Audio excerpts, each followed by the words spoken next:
Let's bring you up to speed with the latest developments out of Syria. The Syrian president has signed a ceasefire agreement he says will fully integrate the Kurdish-led Syrian Democratic Forces into the army. Speaking in the last hour, Ahmed al-Sharaa also announced that the Syrian army will be entering all three eastern and northeastern provinces. These were regions of the country under the control of the SDF just days ago. Sharaa says his scheduled meeting with the leader of the SDF, Mazloum Abdi, had to be postponed until Monday. As we speak, we are working towards establishing a total ceasefire. We are also working towards implementing the terms of the agreement. We are scheduled to meet Mr. Abdi, but it was delayed. We were the opinion that the agreement should be signed remotely, and after all the other issues will be ironed out. Now, a ceasefire will be observed. After that, we will start gradually implementing the agreement. Well, those remarks from Sharaa come as the Syrian army rapidly advances on the city of Raqqa in northeastern Syria. The city has been a stronghold of the Kurdish-led Syrian Democratic Forces for almost a decade. But the army has been making advances against the SDF, forcing the group to retreat in parts of Raqqa province. This is footage from the outskirts of Raqqa city. Columns of Syrian fighters in pickup trucks with some tanks and armored vehicles are fast approaching the area. Inside the Arab-majority town itself, the Syrian government flag has been spotted. Some fighters previously aligned with the SDF have defected to the army. Other government fighters have taken over armored vehicles and other hardware. Earlier, the army captured the northern town of Tabqa and a dam as part of its lightning advance. The Syrian army is also securing strategic oil and gas fields as it sweeps east. The army has been clearing the area of any explosives left behind. Well, let's bring in our correspondent Ayman Ogana in Damascus for the very latest. So an important announcement by President Sharaa. Ayman, remind us of what he said and what this means for the army's campaign against the SDF. Well, this immediate ceasefire can be seen as a victory for Damascus and its ally, Turkey. The biggest issue facing the government and the reason for these clashes was a failure to integrate Kurdish-led Syrian Democratic Forces peacefully into Syrian state institutions. Now, back in March, there was a deal made between Damascus and the SDF, which should have seen SDF fighters be integrated under the fold of government fighters. And that March deal set a deadline of 2025. That deadline obviously has passed and the two sides have broken out in full conflict. But if the SDF had adhered to that deadline, they would be in a much stronger position than today. At the time, the March agreement said that the SDF would have 3 divisions within the Syrian military, which would be under joint SDF and Damascus control. But the details of this ceasefire make it look like the Syrian Ministry of Defense will have integration of all SDF elements and command and control over those fighters. So very much a big victory for Damascus and Turkey. Turkey sees the SDF as the Syrian branch of the PKK, an organization that Turkey has been at war with since 1984. And now, as part of the ceasefire agreement, it says that the SDF will expel Kurdistan Workers' Party, that's PKK elements, from outside of Syria's borders. So a huge victory for Damascus and Turkey in seeing this ceasefire come through on the terms that they want. And a bad outcome for the SDF, who have been losing territory and fighters almost by the hour for the last 10 days. In the last just over 10 days, the Syrian government has had a lightning offensive in which it has taken full control over the city of Aleppo, full control over the province of Aleppo, and advanced on Raqqa. And now cities like Raqqa and Haska and Deir Az Zor will be full under government control, with civil institutions under Damascus rule, which is really what Damascus was hoping for, and has played out very well for them indeed. Now, talk to us, Ayman, about the US's role in this, because President Sharaa made this announcement of a ceasefire after meeting with the US Special Envoy Tom Barrack in Damascus. Yes, well, the US has a very key role to play. Tom Barrack, the US Special Envoy to Syria, was in this meeting with President Ahmed al-Sharaa, and Mazloum Abdi, the SDF Commander-in-Chief, was not. Now, the US was in a unique position to broker a ceasefire between the two because it has such good relations with both the SDF and Damascus. For more than a decade, the US has equipped, trained and fought alongside the SDF against ISIL. The US even has 900 troops in SDF territory.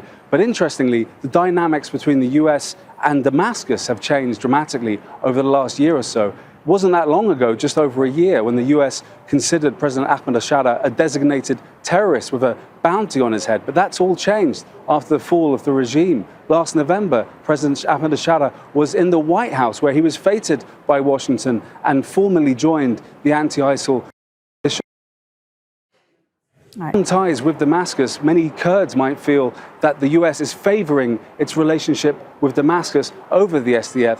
And this ceasefire agreement seems to be very much tilted in Damascus's favor. So the Kurds really didn't have many cards to play in terms of their relationship with the US and the SDF. And now the US has brokered this very significant deal between the SDF and Damascus. Now, in terms of the civilians who've been caught up in the recent fighting between the SDF and the Syrian army, what is happening in those areas that are now under government control, under the Syrian government's control? What is happening with the civilians there? Well, it's a complex question. More than 150,000 people have been displaced within this last 10 days of fighting. But some of the civilians inside, majority Arab cities like Raqqa and also tribal areas around Deir Az Zor, have taken up arms alongside government-allied tribesmen taking on the SDF and aligning themselves with the government, saying that they would give the territory and positions they've taken from the SDF to Damascus. But the civilians, of course, are the ones who've been caught in this conflict. In the city of Aleppo, we saw schools and houses damaged by shelling and machine gun fire, and civilians went back to broken homes and damaged neighborhoods and cities. But Syrians in general are tired of war. They have suffered so much over the last 14 years.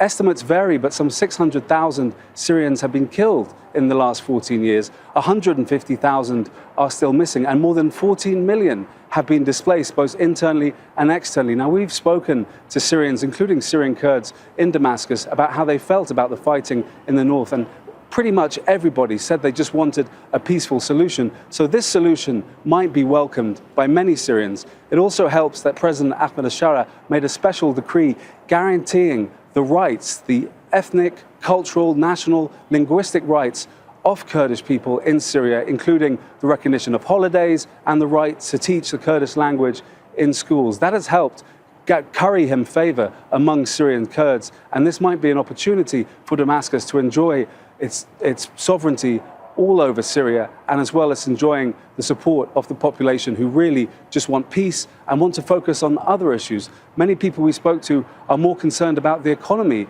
than fighting. 90% of Syrians live below the poverty line, and people just want a more prosperous and peaceful life in Syria. Amen. Thank you for now. Amen Ogana in Damascus there. Now, let's show you how all this unfolded on the ground in Syria and the speed at which the Syrian army took Raqqa province and what's happening on the ground and the army's advances. Let's show you how it unfolded. Raqqa is home, as you know, to several prisons holding thousands of ISIL fighters, as well as significant oil and gas reserves that have been under SDF control for years. The town of Tabqa is just 40 kilometers from Raqqa city. The Syrian army is also building up forces to the east near Maidan.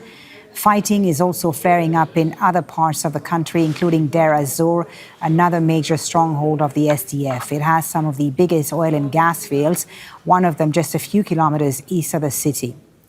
Al Jazeera's Amir El-Ibad reports from the Conoco field in Deir Az Zor.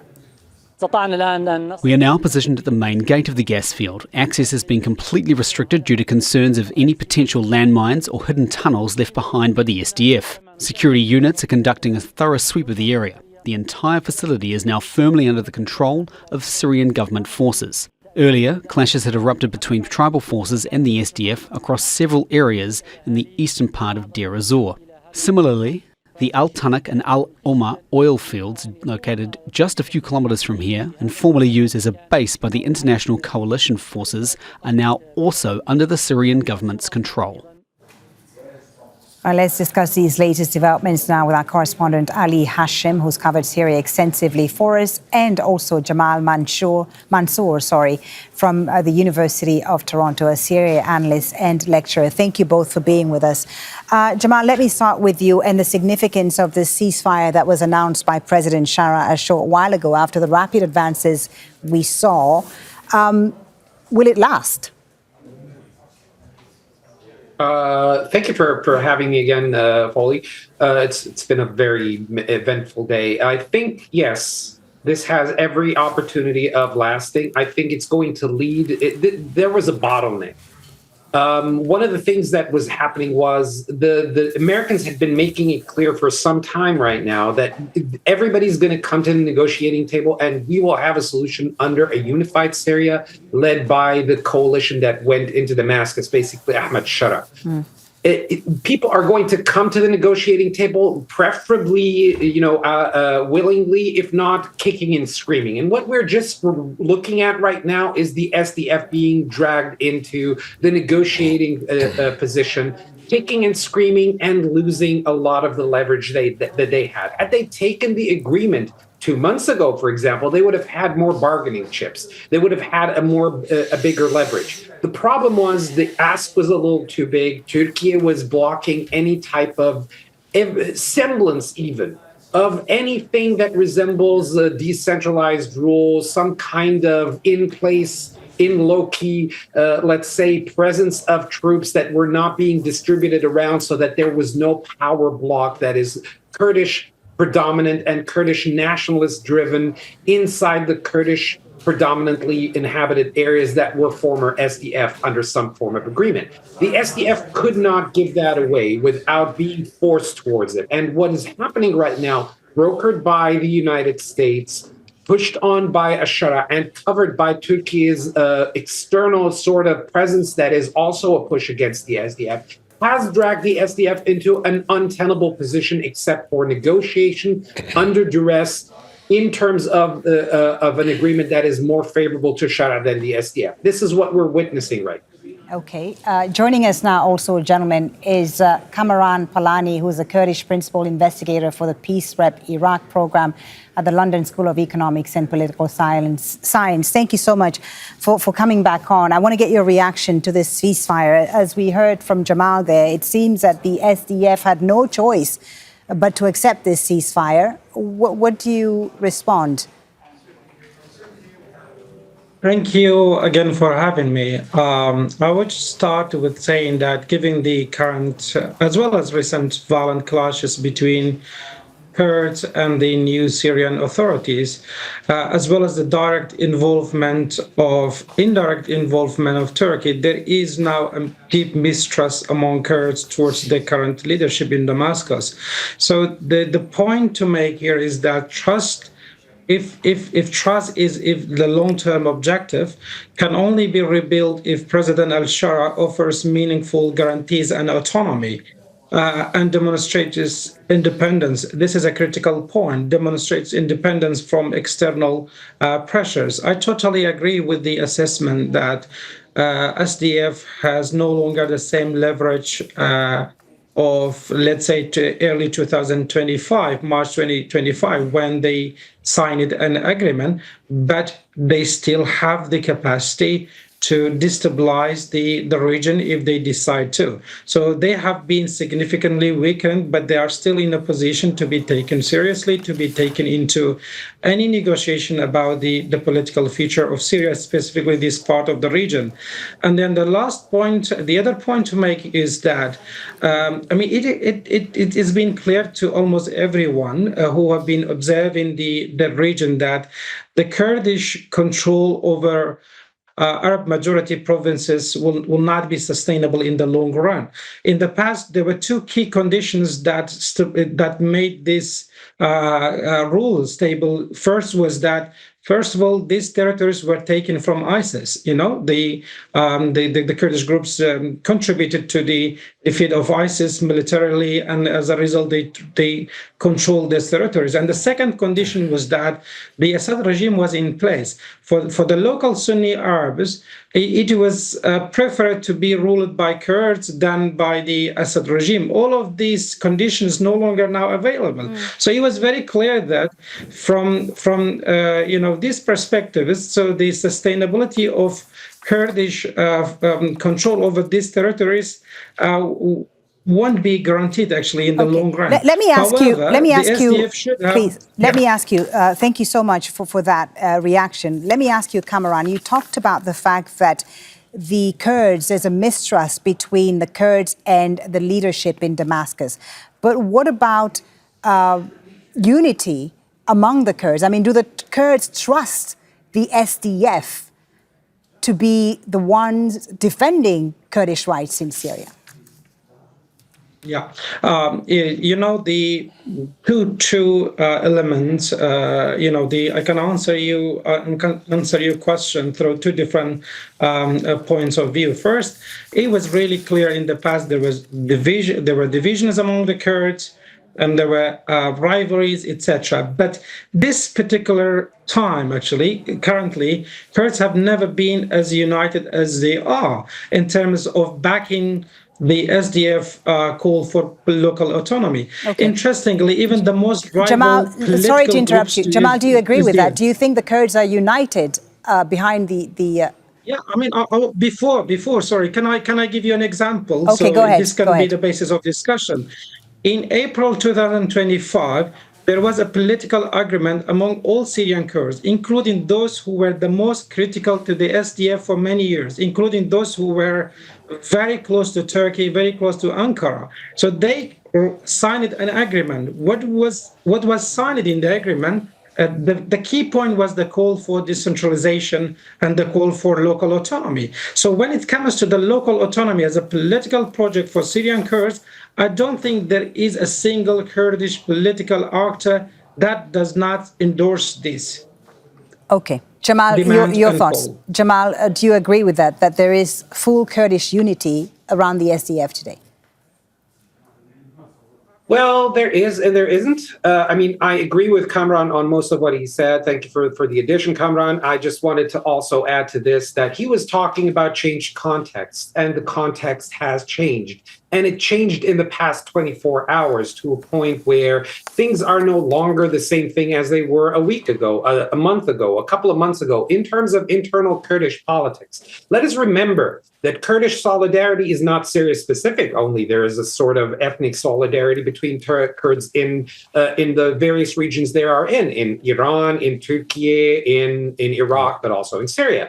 The Kurdistan-Iraq government is a Kurdish ethnic majority government. However, it does not support an autonomous, never has for the past one and a half years right now, any type of autonomy inside the Syrian fold. Not because of some lacking ethnic national credentials, because they understand the situation in a geopolitical sense in a different kind of setting than that, for example, of some of the PKK still do in southern Turkey. So there is something to be said also about the Syrian Kurdish national situation. The SDF have, I would not imagine a lot of people know that. Were and still are the more pragmatic and less nationalist force inside Syria right now in terms of Kurdish nationalism and or separatism and or self-rule. They are willing to negotiate with the Syrian government. They are willing to go into an agreement with the Syrian government that involves the dissolution of the SDF as a unit in and of itself and going into the Syrian army. That's the crux of the March 10th agreement. So the SDF were hemmed in the Kurdish area of northeastern Syria by elements that were to its right in terms of ethnic nationalism. They were the most pragmatic ones. So now what we're seeing right now is a changed context that will have to lead to some form of integration into the Syrian armed forces that the SDF didn't have any issue with. The problem was, if they had done it as Sharaa was actually egging them on, why don't you take the agreement as it is right now? They were vying for better options. They were buying time. They were type of foot dragging. Maybe they would get better terms. Maybe Sharaa would have problems that will weaken his positionality. Maybe Israel would pressure him. Maybe the agreement with the Israelis didn't go anywhere. Maybe the Americans will push him on their behalf. So they were trying to buy time. And Hakan Fidan and Shaybani 3 weeks ago basically told the SDF, don't play that game anymore. Right. People's patience, parties' patience has run out. And what we're seeing right now is the embodiment of that type of Turkish fiat, basically. Jamal. Want a solution to our agreement and within our parameters. Jamal, let me bring in Ali Hashim, who's covered Syria extensively, to just explain this for our international audience who may be joining us now. As both of our guests have said, a very different context from March 2025, when that agreement between Abdi of the SDF and President Sharaa was signed and widely presented as a breakthrough at the time. But as we've seen in the last few days, it's unraveled. And now the ceasefire being announced. It is different. The context is different. How big of a victory first is this for the Syrian government, the President al-Sharaa? Well, absolutely. This is a big victory for President al-Sharaa and his government. It consolidates their power more and more. It just heralds that the unity of the Syrian government is stressed in a very clear and firm way. I'd like also to highlight an issue. Just like the internal Syrian context has changed, the regional context is also changing. And the change in the regional context gave President Sharaa this, momentum to push forward and to change the status quo, or else this status quo will continue for another year or two. Every time there is a ceasefire, then there are clashes and another ceasefire. Now it's different. Regarding what the gentlemen were mentioning about the Kurdish unity, I'll just give an example. There is sensitivity over here. Last week, there was an interview with President Sharaa on Kurdish television from Erbil.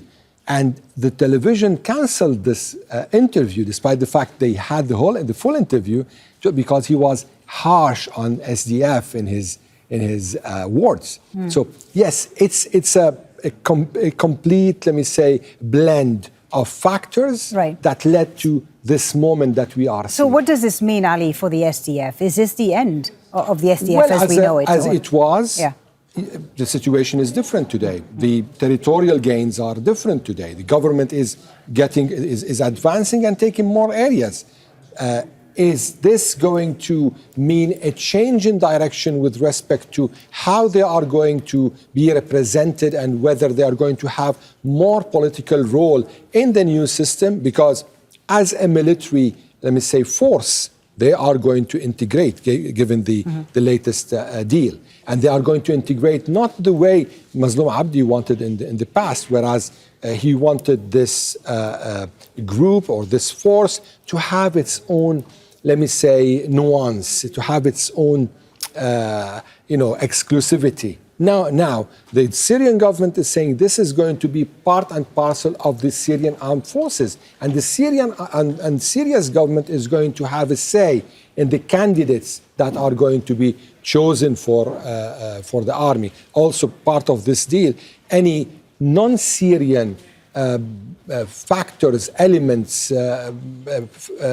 activists, military personnel who are there should be expelled. Okay. So this is also changing the whole context. Ali, stand by. Let's find out about the situation on the ground and bring in Al Jazeera's Zain Bazravi now, who's in Aleppo city. Zain, you've covered these developments extensively over the last few hours. Aleppo, of course, is where the fighting began a few weeks ago with those two neighborhoods that the SDF eventually withdrew from.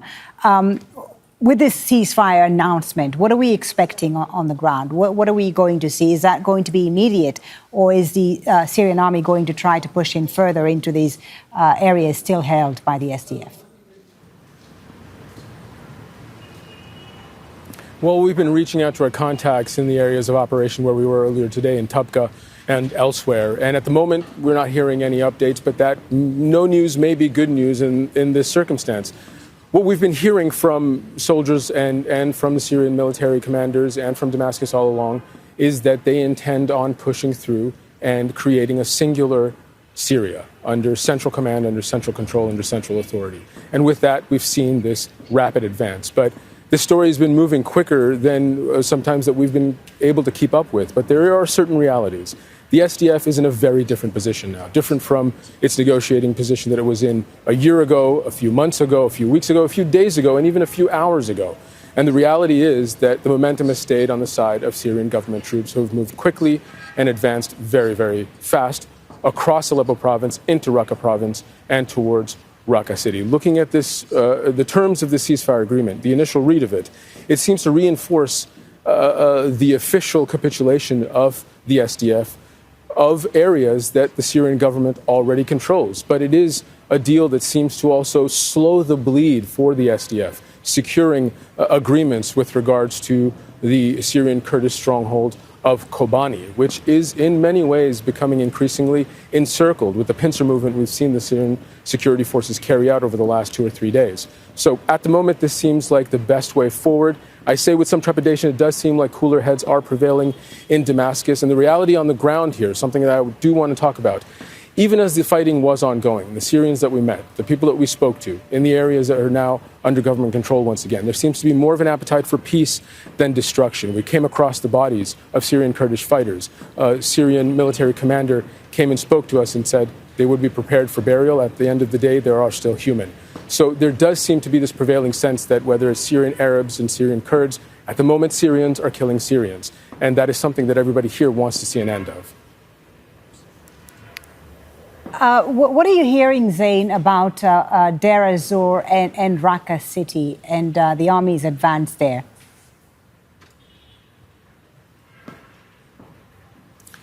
Well, what we've seen in those areas is a Syrian military advance being supported by members of armed tribal fighting groups. They have been a force multiplier for the Syrian military as it's moved further and further into areas that were under SDF control. We've seen oil and gas fields, dams, waterways fall under Syrian government control, being taken quickly by the rapidly advancing force that we've seen consistently reinforced with more and more troops and convoys moving from Aleppo into Raqqa province. Inside Raqqa, we've seen social media posts by people seemingly emboldened by this rapid advance, turning on SDF positions, taking over vehicles, taking over buildings, marching through squares, waving flags. We've heard reports by the Syrian state media that at least two civilians in Raqqa have been shot. Some unconfirmed reports put the number of civilian deaths in Raqqa much higher. Earlier in the day, we saw 2 bridges being blown up by the SDF to prevent that Syrian military advance into Raqqa, but that can only last so long. We've seen Syrian forces using rafts and ferries to cross rivers with vehicles, with arms, with men, with soldiers to try to make their way into Raqqa city. In Deir Az Zor, once again, we've seen armed tribal groups reinforcing those Syrian military convoys that are moving further and further towards SDF strongholds, effectively pushing against them, pushing against those SDF areas, towns, cities, still under SDF control along the border with Turkey, pushing from the south to the north. So on the ground, that is the state of play. Now, whether or not that continues overnight, whether or not this ceasefire holds, that's something we'll be continuing to watch in the hours to come. In Bazravi in Aleppo, thank you. Don't miss out on the full picture. Subscribe to Al Jazeera for reliable news and expert insights. Like, share, stay ahead.